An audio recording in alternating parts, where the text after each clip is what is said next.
عورت یا مرد کو احتلام ہو تو غسل واجب ہو جاتا ہے۔ ام سلیم رضی اللہ تعالی عنہا نے رسول اللہ صلی اللہ علیہ وسلم سے پوچھا، اگر عورت خواب میں دیکھے وہ جو مرد دیکھتا ہے، آپ نے فرمایا جب عورت ایسا دیکھے تو غسل کرے۔ ام سلمہ رضی اللہ تعالی عنہا نے کہا کہ مجھے شرم آئی، میں نے کہا ایسا کیا ہوتا ہے؟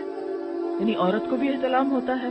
رسول اللہ صلی اللہ علیہ وسلم نے فرمایا بے شک ایسا ہوتا ہے، ورنہ بچہ عورت کے مشابہ کیوں کر ہوتا ہے؟ آپ نے فرمایا مرد کا نطفہ سفید اور گاڑھا ہوتا ہے، جبکہ عورت کا نطفہ پتلا اور زرد ہوتا ہے، دونوں میں سے جو بھی غالب آ جائے بچہ اسی کے مشابہ پیدا ہوتا ہے۔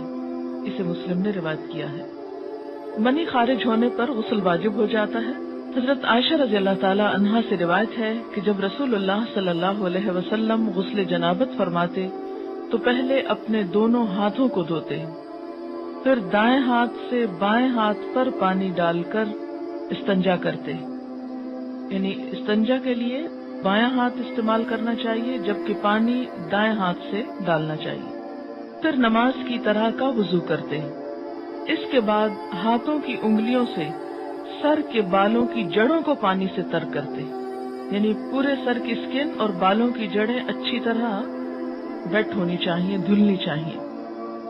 3 لپ پانی سر میں ڈالتے، یعنی 3 times ایٹ لیسٹ سر پہ پانی پور کرتے، اور پھر سارے بدن پر پانی بہا دیتے، آخر میں پھر پاؤں دھوتے۔ اسے بخاری اور مسلم نے روایت کیا ہے۔